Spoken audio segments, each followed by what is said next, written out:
خلیفہ ہارون رشید کے دور میں بغداد میں ایک درویش رہتے تھے۔ ان درویش کا نام بہلول دانا تھا۔ بہلول دانا بیوقت ایک فلاسفر اور تارک دنیا درویش تھے۔ ان کا کوئی گھر کوئی ٹھکانہ نہیں تھا۔ وہ عموماً شہر میں ننگے پاؤں پھرتے تھے اور جس جگہ تھک جاتے وہیں ڈیرا ڈال لیتے۔ بعض لوگوں نے انہیں مجذوب لکھا ہے کہ یہ اللہ کی تجلیات اور عشق میں معروف و گم رہتے تھے اور اپنے ارد گرد کے ماحول سے بے خبر ہوتے تھے۔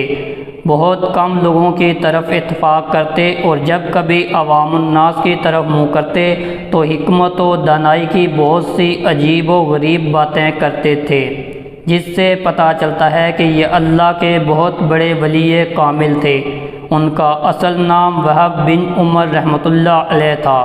ایک دن بہلول دریا کے کنارے بیٹھے ساحل کی گیلی ریت کو اپنے سامنے جمع کر کے اس کی ڈیریاں بنا رہے تھے اور ملکہ زبیدہ اپنے محل کے چروکے سے بڑے اطمینان سے انہیں دیکھ رہی تھی۔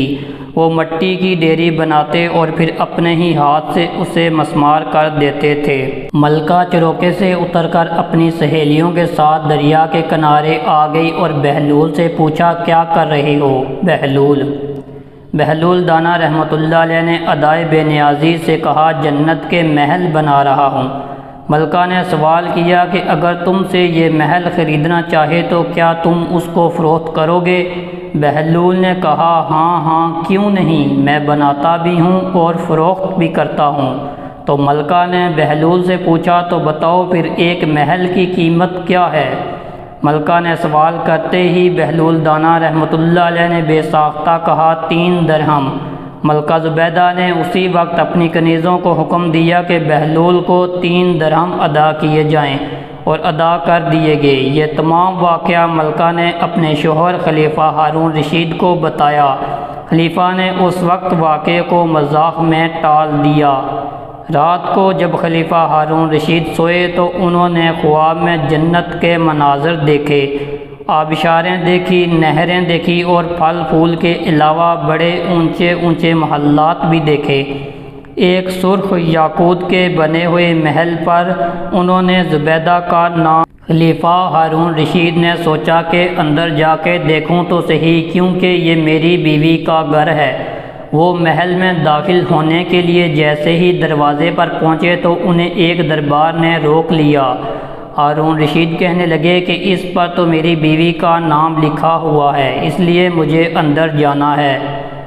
دربار یہاں کا دستور الگ ہے، جس کا نام ہوتا ہے اسی کو اندر جانے کی اجازت ہوتی ہے، کسی اور کو اجازت نہیں ہوتی، لہذا آپ کو داخل ہونے کی اجازت نہیں ہے۔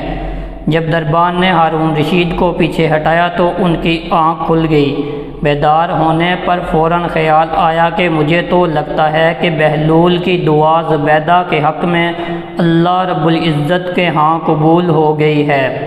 وہ ساری رات اسی افسوس میں کروٹیں بدلتے رہے۔ چنانچہ وہ شام کو بہلول کو تلاش کرتے ہوئے ادھر ادھر دیکھ رہے تھے کہ اچانک انہوں نے دیکھا کہ بہلول رحمۃ اللہ علیہ ایک جگہ بیٹھے اسی طرح مکان بنا رہے تھے۔ ہارون رشید نے السلام علیکم کہا۔ بہلول رحمۃ اللہ علیہ نے جواب دیا، وعلیکم السلام ورحمۃ اللہ علیہ۔ ہارون رشید نے پوچھا، کیا کر رہے ہیں؟ بہلول رحمۃ اللہ علیہ نے کہا، جنت کے محل بنا رہا۔ خلیفہ ہارون نے کہا، بیچو گے؟ بہلول رحمۃ اللہ علیہ نے کہا، ہاں کیوں نہیں، میں بناتا بھی ہوں اور فروخت بھی کرتا ہوں۔ ہارون نے پوچھا، بتاؤ ایک محل کی قیمت کیا ہے؟ تو بہلول نے بے ساختہ کہا، تیری پوری سلطنت۔ ہارون رشید نے کہا، اتنی قیمت تو میں نہیں دے سکتا، کل تو آپ 3 درہم کے بدلے دے رہے تھے اور آج پوری سلطنت مانگ رہے ہو۔ بہلول دانا رحمۃ اللہ علیہ نے کہا، کل بن دیکھے معاملہ تھا اور آج تم محل دیکھ کر آئے ہو۔ خلیفہ یہ سن کر بہلول کے سامنے گھٹنوں کے بل مایوس ہو کر بیٹھ گئے اور کہا، حضرت آپ مجھ سے میری ساری سلطنت لے لیں اور مجھے ایک محل دے دیں۔ جب بہلول نے خلیفہ کی عاجزی دیکھی تو کہا، میں تمہاری سلطنت کا کیا کروں گا؟ اس دنیا کی محبت تو بہت سے گناہوں کی جڑ ہے، جاؤ اپنی سلطنت اپنے پاس رکھو، اس محل کو بھی تمہارے لیے 3 درہم میں فروخت کرتا ہوں۔ حضرت سیدنا سیری ستی رحمۃ اللہ علیہ فرماتے ہیں کہ ایک بار مجھے قبرستان جانا ہوا، وہاں میں نے بہلول رحمۃ اللہ علیہ کو دیکھا، ایک قبر کے قریب بیٹھے مٹی میں لوٹ پھوٹ ہو رہے ہیں۔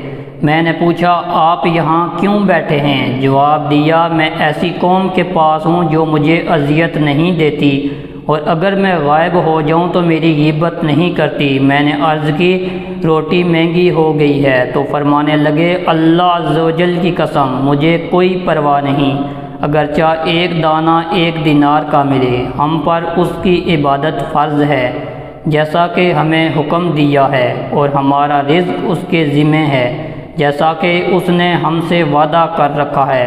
ایک مرتبہ کسی نے کہا بہلول بادشاہ نے تمہیں پاگلوں کی مردم شماری کا حکم دیا ہے۔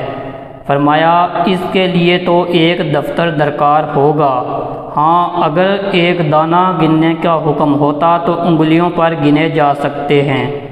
ایک دن بہلول بازار میں بیٹھے ہوئے تھے کہ کسی شخص نے پوچھا بہلول کیا کر رہے ہو؟ تو بہلول نے کہا بندوں کی اللہ سے صلح کروا رہا ہوں۔ اس شخص نے کہا پھر کیا بنا؟ تو بہلول رحمۃ اللہ علیہ نے کہا اللہ تو مان رہا ہے لیکن بندے نہیں مان رہے۔ کچھ عرصے بعد اسی شخص کا ایک قبرستان کے پاس سے گزر ہوا تو دیکھا بہلول قبرستان میں بیٹھے ہیں۔ قریب جا کر پوچھا بہلول کیا کر رہے ہو؟ بہلول رحمۃ اللہ علیہ نے کہا بندوں کی اللہ سے صلح کروا رہا ہوں۔ اس شخص نے کہا پھر کیا بنا؟ بہلول نے کہا بندے تو مان رہے ہیں مگر آج اللہ پاک نہیں مان رہا۔ بہلول دانا رحمۃ اللہ کی دنائی کے بہت سارے قصے ہیں جن سے زندگی کے ان قیمتی باتوں کا اندازہ ہوتا ہے جو کہ حقیقت پر مبنی ہوتی ہیں، اور معلوم ہوتا ہے کہ اگر انسان ان تمام باتوں پر عمل کر لے تو انسان کو کسی نہ کسی حد تک کامیابی مل جاتی ہے۔ واقعہ مشہور ہے کہ ایک مرتبہ ایک شخص نے بہلول سے کہا اے دانا بہلول میرے پاس کچھ رقم ہے، مجھے مشورہ دو کہ میں کیا خریدوں کہ اس سے نفع حاصل کر سکوں۔ بہلول نے اس شخص کو جواب دیا روئی اور لوہا خرید لو۔ وہ شخص روئی اور لوہا خرید لیتا ہے، اتفاق سے کچھ ہی دن میں روئی اور لوہے کی قیمت بڑھ جاتی ہے جس سے اس شخص کو کافی منافع حاصل ہوتا ہے۔ وہ شخص دوبارہ بہلول کے پاس جاتا ہے اور کہتا ہے اے دیوانے بہلول میرے پاس کافی رقم ہے، مجھے مشورہ دو کہ میں کیا خریدوں جس سے میں نفع حاصل کر۔ یہ سن کر بہلول اس سے کہتا ہے پیاز اور تربوز خرید لو۔ وہ شخص اپنی پوری رقم پیاز اور تربوز کی خریداری میں لگا دیتا ہے۔ کافی دن گزر جاتے ہیں، خریدار تو کم آتے ہیں لیکن پیاز اور تربوز گل سڑ کر ختم ہو جاتے ہیں۔ یہ دیکھ کر وہ شخص غصے میں بہلول کے پاس جاتا ہے تو کہتا ہے جب میں نے پہلی بار تم سے مشورہ کیا تم نے روئی اور لوہے کا مشورہ دیا، میں نے ویسا کیا تو مجھے نفع حاصل ہوا، لیکن دوسری دفعہ تم نے مجھے پیاز اور تربوز خریدنے کا مشورہ دیا جو میں نے خریدے اور سارے سڑ گئے اور مجھے کافی نقصان ہوا، تو نے ایسا کیوں کیا؟